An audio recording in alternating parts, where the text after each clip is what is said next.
నమస్తే, welcome to our channel. నేను సిరి. వైజాగ్లో అయితే ఒక దారుణం చోటు చేసుకుంది. అంటే ఒక కెమెరా కోసం ఒక నిండు ప్రాణాన్ని అయితే ఒకరు బలిగొన్నారు. ఇంతకీ ఆ కథ ఏంటి, దాని వెనకాల ఉన్న అసలు ఎందుకు తను ఆ హత్య చేయాలనుకున్నాడు, ఎందుకు చేశాడు, సో ఈ కథని మనకి వివరించడానికి మనతో పాటు ఉన్నారు ప్రముఖ సినీ క్రిటిక్ దాసరి విజ్ఞాన్ గారు. నమస్కారం. నమస్తే సార్. ఇప్పుడు చూస్తుంటే వైజాగ్లో ఒక యువకుడు అయితే ఒక కెమెరా అంటే ఫోటోగ్రాఫర్ని హత్య చేశాడు. అసలు ఎందుకు ఆ హత్య చేశాడు అంటే తర్వాత 3 days తర్వాత దొరకడం జరిగింది. అసలు ఇది ఎలా జరిగింది ఏంటి అసలు? ఫస్ట్ యాక్చువల్లీ షణ్ముఖ్ గురించి మాట్లాడుకుందాం. 19 ఏళ్ళే ఆ పిల్లోడు, నేరస్తుడు ఎవరైతే హత్య చేశాడో వాడికి 19 ఏళ్ళే. అంటే just border crossed minor to major, that's all. అలా అబ్బాయి ఫేస్బుక్లో మామూలుగా అమ్మాయిలతో చాటింగ్లు చేసేవాడు. వాడికి అదో పిచ్చి. చేస్తుంటే వాళ్ళని ఇంప్రెస్ చేయడానికి ఈవెంట్ ఆర్గనైజర్, ఫోటోగ్రాఫర్ ఇట్లా ఏవో పెట్టుకుంటూ ఉంటాడు. బేసిక్ చిన్న చిన్న ఈవెంట్లు అవి చేసేవాడు. వీడు పెట్టే ఫోటోలకి ఒక అమ్మాయి నైస్ అని లైక్ వేయడం స్టార్ట్ చేసింది. అమ్మ పిల్ల బాగా రిచ్ అంటే ఏదో నచ్చింది ఆ ఫోటోలో. నేను ప్రొఫెషనల్ ఫోటోగ్రాఫర్ని, ఇలా తీస్తాను, నాకు ప్రకృతి అంటే చాలా ఇష్టం, నేను ప్రకృతిని బాగా ప్రేమిస్తాను, ఫొటోస్ కోసం ఎక్కడెక్కడికో వెళ్తాను, నా ప్రాపర్టీ ఫోటోల కోసమే నేను కనీసం ఒక 15-20 లక్షలు పెట్టి కెమెరా ప్రాపర్టీ కొన్నాను, నాకు అంత పిచ్చి ఫోటోగ్రఫీ అంటే, నేను పడుకున్నా లేచిన ఫోటోగ్రఫీ అని చెప్పాడు. ఆ పిల్లకి కూడా ఫోటోగ్రఫీ అంటే చాలా ఇష్టం. ఏదో రకంగా కొంచెం అట్లా టేస్ట్ కలిసింది కాబట్టి చాటింగ్ అలా సాగుతూ ఉంది. అదేంటిది, నిన్నే ఒక లెన్స్ వచ్చాయి, చాలా కాస్ట్, కొన్నానులే ఏదో ఒకటి చేసి, నెక్స్ట్ ఇది ఆర్డర్ పెట్టా. పిల్లకి ఒక క్యూరియాసిటీ, ఏది చూపి అంటే అది అక్కడ ఉంది చూపిస్తా, ఇప్పుడే వాడు తీసుకెళ్ళాడు, వీడు తీసుకెళ్ళాడు, నువ్వు ఎప్పుడు అడిగినా నా కెమెరా చూపించావు కానీ అన్ని అసలు ఉందా నీ దగ్గర అడిగింది. ఎందుకు లేదు, ఉండు నేను చూపిస్తా, ఈవెంట్కి రెంట్కి ఇచ్చా, అది రాని వచ్చిన వెంటనే నీకు చూపిస్తా. అబ్బాయి అడుగుతుంది, ఏదో ఒకటి చేయాలి. ఆన్లైన్లో ఫోటోగ్రాఫర్స్ ఎవరున్నారో చూశాడు. యంగ్ పిల్లోడు కావాలి వీడికి కూడా, మళ్ళీ వాళ్ళని నమ్మించి ఏదో చేయాలి, లేదా ఓ పండు ముసలోడో కావాలి. చూశాడు. ఇప్పుడు మన ఈ విజయ్ దొరికాడు అనమాట, సాయి విజయ్, పవన్ కళ్యాణ్. ఇతను ఏంటంటే ప్రొఫెషనల్ ఫోటోగ్రాఫర్. పాపం ఇంటర్ వరకు చదువుకున్నాడు, చదువు అబ్బలా, ఫోటోగ్రఫీ అంటే చాలా ఇష్టము, ప్రేమ, మంచి. ఎప్పుడైనా పెద్ద సినిమాల కెమెరామెన్ అవ్వాలనుకున్నాడు. అట్లీస్ట్ ఈవెంట్ ఫోటోగ్రఫీ అయినా చేసుకొని బాగా సంపాదించవచ్చు అనుకున్నాడు. తెలిసిన అక్కడ ఇక్కడ విని ఒక్కొక్కరికి ఒక్కో టేస్ట్ అయ్యేసరికి అప్పుడప్పుడు ఇట్లా వాళ్ళ దగ్గర అసిస్టెంట్కి వెళ్ళేవాడు. 1000 రూపాయలు 500 ఇస్తూ ఉంటాయి. తర్వాత వాళ్ళ ఇంట్లో అడిగారు, నేను సొంతంగా పెట్టుకోవాలనుకుంటున్నానమ్మా, నాకు ఇంక ఇది చాలా కావాలి అంటే, కొడుకు అడుగుతున్నాడు, ఒకనో కొడుకు ఏంగా ఉంది, సరే అని 15 లక్షలు పెట్టి కొనిచ్చారు. అంటే కెమెరా ఇంతే లేదు కాదు, దానికి లెన్స్లు అవి ఇవి కిట్ అంతా కలిపి నువ్వు కెమెరాలో ఎంత ఇన్వెస్ట్ చేసినా తక్కువే, దానికి మించి ఇంకేదేదో ఉంటానే ఉంటాయి. అండ్ ఆ ప్రాపర్టీ తిప్పేవి, గింబల్, ఇవన్నీ స్టాండ్స్, మంచి సరుకు తెచ్చుకున్నాడు. అంటే ఒక ఈవెంట్కి మనకు పిలిచారు అంటే మన దగ్గర ఏది తక్కువ అవద్దు, అన్నీ కవర్ చేయాలి. అట్లా అన్నీ కొనేసుకున్నాడు పాపం. ఏదో అప్పు చేసో కొన్నారు. మిడిల్ క్లాస్ ఫ్యామిలీ పాపం వాళ్ళది కూడా. ఎవరికన్నా ఫోటోగ్రఫీ కావాలంటే నన్ను సంప్రదించండి అని ఆన్లైన్లో వేసుకున్నాడు. వీడు షణ్ముఖ్ కంట పడ్డాడు. పాపం షణ్ముఖ్ ఏం చేశాడు, ఈయనని ట్రాప్ చేసి, పెద్ద ఈవెంట్ ఉంది, నేను ఇట్లా ఆర్గనైజర్ని, నేను weddings, birthday parties, half sorry functions అన్నీ చేస్తా, వాళ్ళకి క్యాటరింగ్ చూసేసి అయిపోయింది, డెకరేషన్ ఫైనల్ అయిపోయింది, ఫోటోగ్రఫీ ఒకటే ఉంది.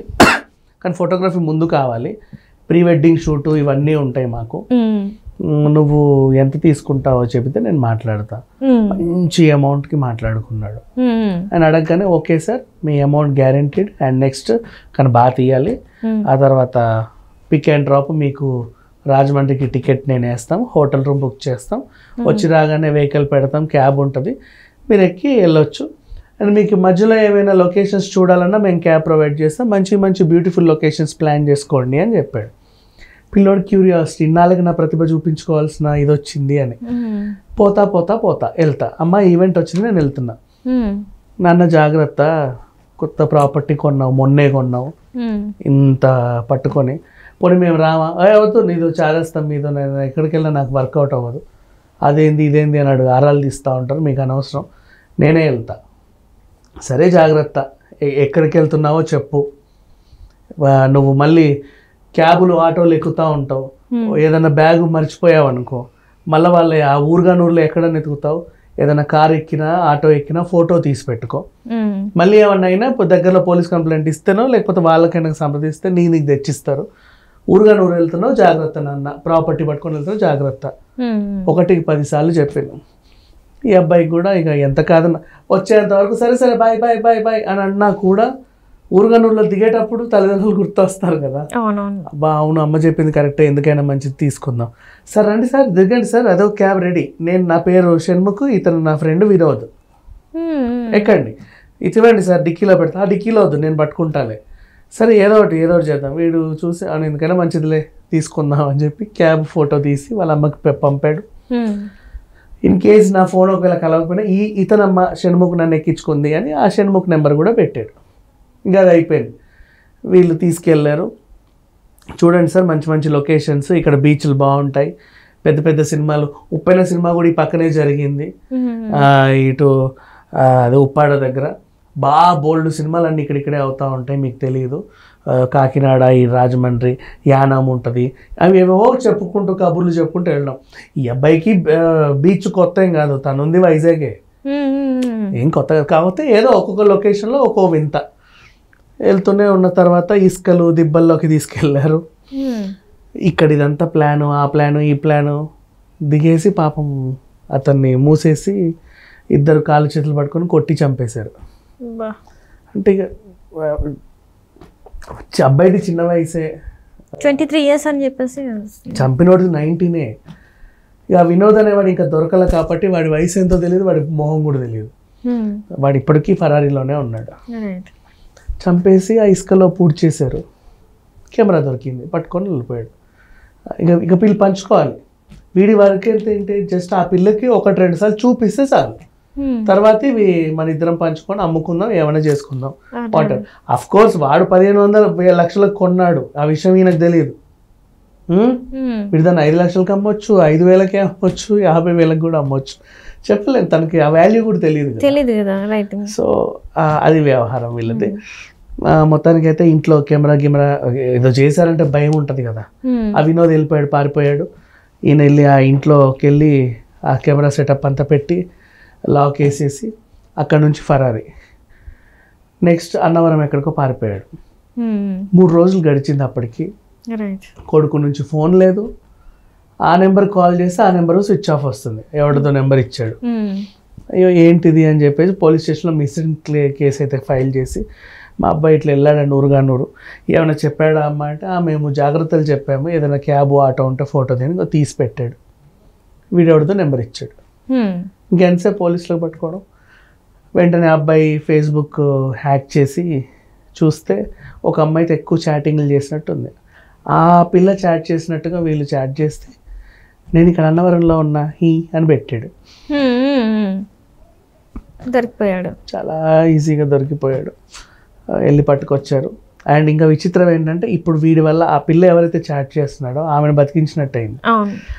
నెక్స్ట్ పట్టుకొచ్చి ఎందుకురా చంపావంటే, ఇట్లా నా గర్ల్ ఫ్రెండ్ ఉంది, ఆమె దగ్గర నేను లేనిపోని గొప్పలని చెప్పాను, ఏది చూపి అనింది, నా దగ్గర ఏమో లేవు, ఆమె దూరం అవుతుంది అనుకున్నా, నాకు ఇంతకు మించి వేరే మార్గం దొరకలేదు, ఇలా ఆలోచించాల్సి వచ్చింది అని చెప్పాడు. ప్రాణం పోయింది. ఎందుకు ఇంత ఘోరంగా ఆలోచిస్తున్నారు అంటే, 19 years అబ్బాయి అంటే మేబీ నాకు తెలిసి ఇంటర్ కంప్లీట్ అయ్యి కౌన్సిలింగ్ ఇవ్వాలా, లేకపోతే క్రిమినల్ సెల్లో వేసి 10 కఠిన శిక్ష విధించాలా, చెప్పలేము, ఆ వయసు అలాంటిది. అంటే ఇంట్లో పేరెంట్స్ ఏమన్నా ఉంటుంది అంటారా? అంటే పేరెంట్స్ సరిగా చూసుకోకపోవడం వల్ల ఇలాంటి వాటికి పాల్పడతారు అనుకోవాలా? అట్లా ప్రతిదాన్ని పేరెంట్స్ని నిందించకూడదు. ఎవడు ఎట్లా చెడేవాడు చెడాలనుకున్నప్పుడు ఎలాగైనా చెడుతాడు. మీకు విషయం తెలుసా, చాలా మంది అంటారు కానీ పేరెంట్స్ అని. పేరెంట్స్ ఏం చెప్పిన ఇవాళ వాళ్ళు వింటారు, నువ్వురుకో నీకేం తెలియదు ఊరుకో అంటారు. కనీసం టీవీ రిమోట్ కూడా ముట్టనివ్వట్లే ఇవాళ రేపు పేరెంట్స్ని. అర్థమైందా? వాళ్ళు చెప్పింది ఒకప్పుడు పేరెంట్స్ వాళ్ళు మనకి చెప్పారు, ఎరా జాగ్రత్త నీకేం తెలియదు ఊరుకో అని. ఇప్పుడు రివర్స్ అంతా, నువ్వు ఊరుకో, నీకేమీ తెలియదు, నోరు మూసుకొని కూర్చో, ఇంతే. సో ఇంక వాళ్ళు ఏం చెప్తారు, ఏమని వింటారు.